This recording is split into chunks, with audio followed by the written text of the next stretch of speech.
Hey, what's going on, everybody? This is Brendan with Evoke Bike. So this is the first video of two after the road race at the Tour of North Georgia, TONGA. So I'd posted on Instagram asking questions, what did people want to learn from the race? And the video is actually going to be awesome, I think, because my GoPro only gets it only holds an hour and 15 minutes. And I hit play thinking that the race was up the road and almost over. Just the group wasn't working well together. Most people weren't riding. I stopped riding. Was curious what would happen, but things all turned around.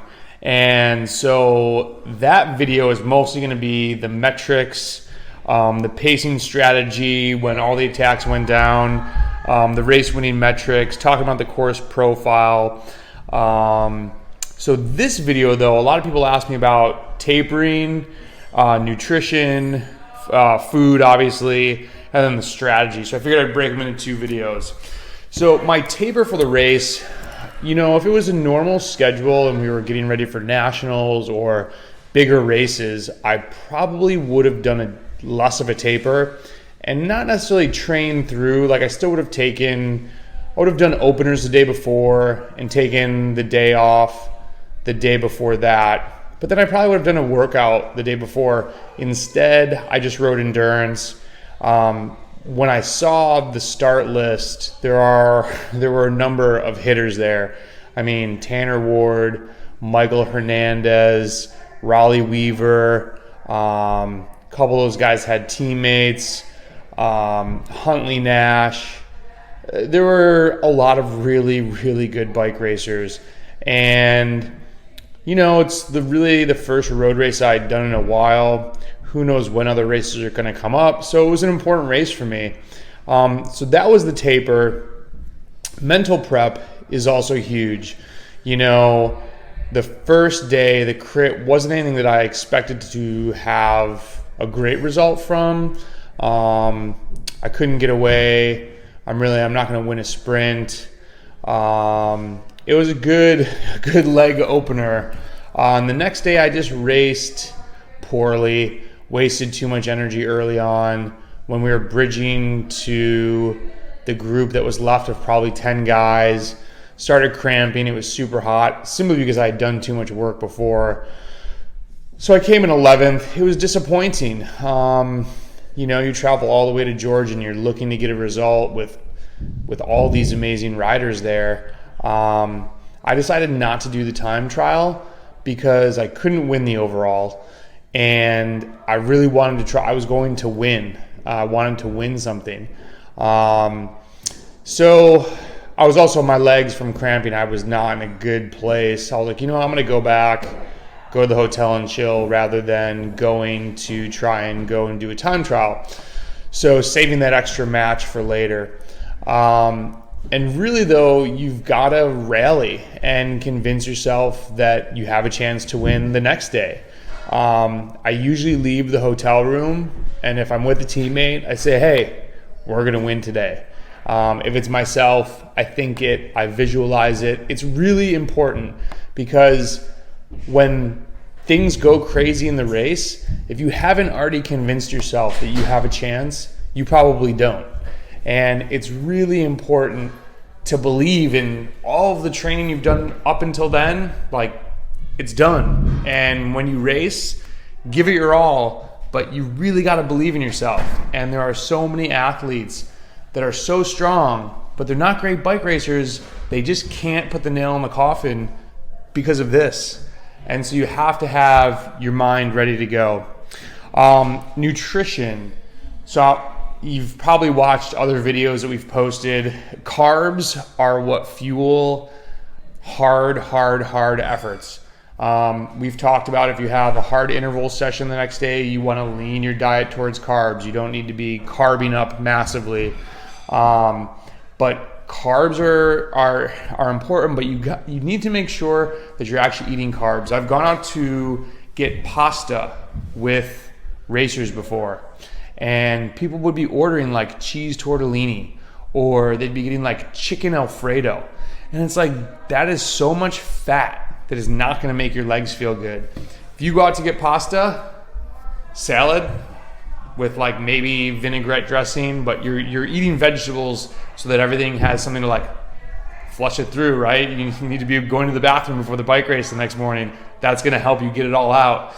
Not to be gross, but it is what it is. Bread without cheese and tons of crap on it, spaghetti, red sauce, that's what you want. That is carbs, okay? Now, maybe you go Asian style, you get just rice, but don't get like rice with, don't get a sushi roll that has like tons of mayonnaise all over it and just like gross stuff. Try and keep the ingredients simple, but carbs are really important. So that night before, I had garlic bread, a big salad, and a huge thing of pasta. And now, I would recommend eating that way before a big training ride on the weekend, because when you're carved up, you will feel a little different. Your legs, you're gonna wake up, you might be a little puffy. We always joke that like we look fat in the morning. You store so much water when your glycogen is just maxed out, but that is gonna help massively. And also, if you retain water, even though you feel or look fat, there's no proof or science or study, but if I'm gonna go race in 90 degrees, I'd rather be a little extra saturated with water than, you're not dried out if you don't carb up, but I can't see it hurting you, okay? In a race, I'm trying to, when it was 90 degrees, super humid, I'm taking down, a bottle of fluid every half an hour. So it's really important to start with 3 bottles, because if you drop a bottle, or if a teammate needs a bottle, or if you're just crushing fluid, as you go around, you have to count how many laps are you going to be able to get a bottle, and maybe subtract 1, because sometimes it doesn't work out. I was really lucky. Shout out to Owen's girlfriend, Ariel, who hooked me up massively. All 3 times I could get a bottle, I got a bottle and an ice sock. Made all the difference in the world. You guys know I'm a huge believer in science and sport. I've been using them for now probably 3 seasons. I have started using caffeine this year, which people are probably like, you're an idiot for never using it before, but my body's pretty sensitive to it. So I do drink coffee, but I've been using the 75 milligram berry flavored gel. They have another one that's 150. For me, it's just way too much. Or I guess, I shouldn't really say it because I haven't tried it, but I get enough kick out of this that I don't want to jump to 150 if I don't need it yet.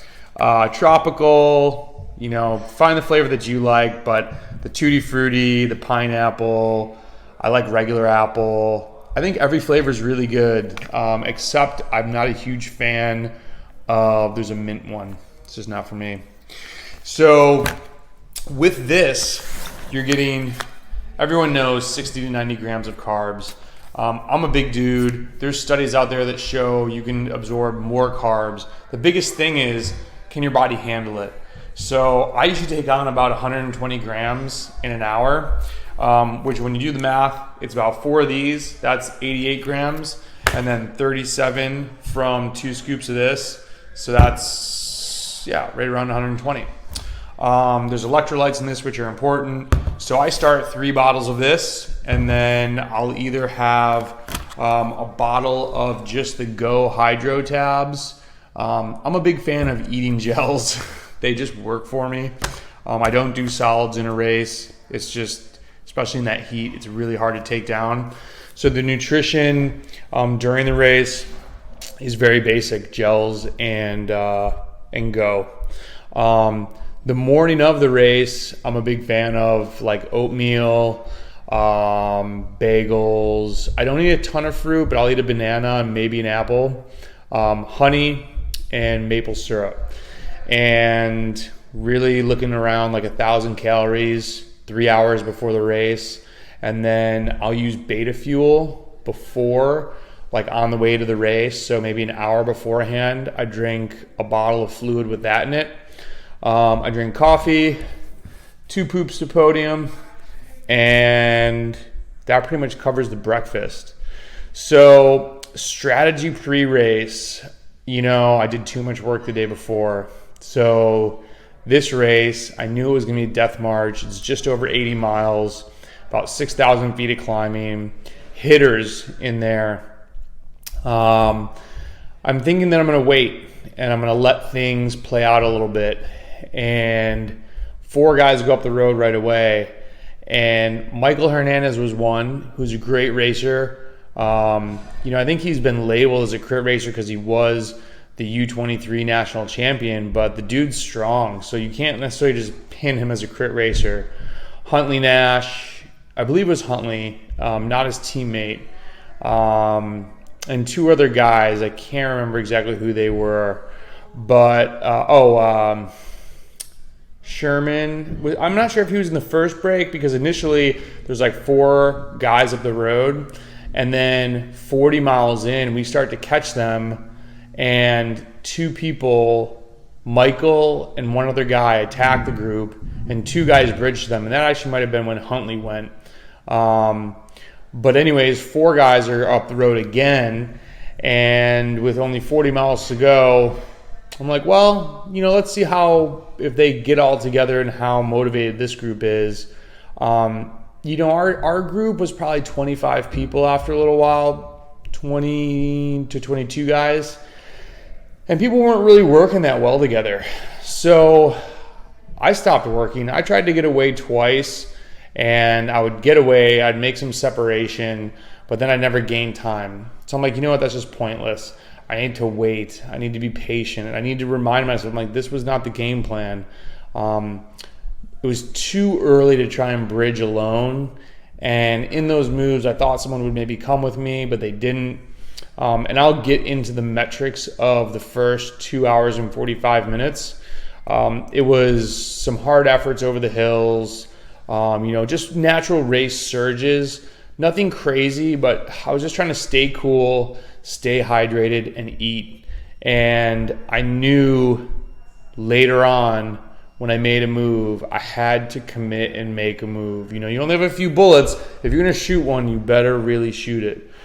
So that was the strategy, and I'm actually sitting in the group, turning on the GoPro with 1 hour and 15 minutes left in the race. And I'm like, damn, the day I don't go from the gun, like those guys are up the road. I wasn't sure if we were going to catch them still, because I decided to stop trying to ride with the group, because we'd get little groups going, but then there's like 15 guys sitting on or 10 guys sitting on, and everybody couldn't get everybody to work.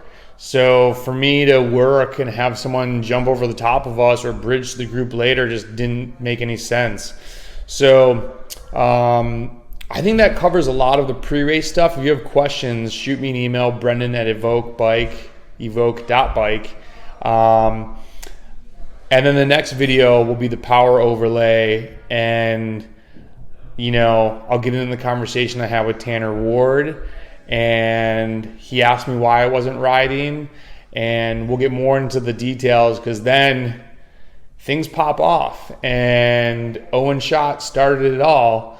Owen is a racer that I have a massive amount of respect for. Super strong dude. Everybody knows Owen though. So if Owen makes moves, people make moves with him, and we'll leave it at that.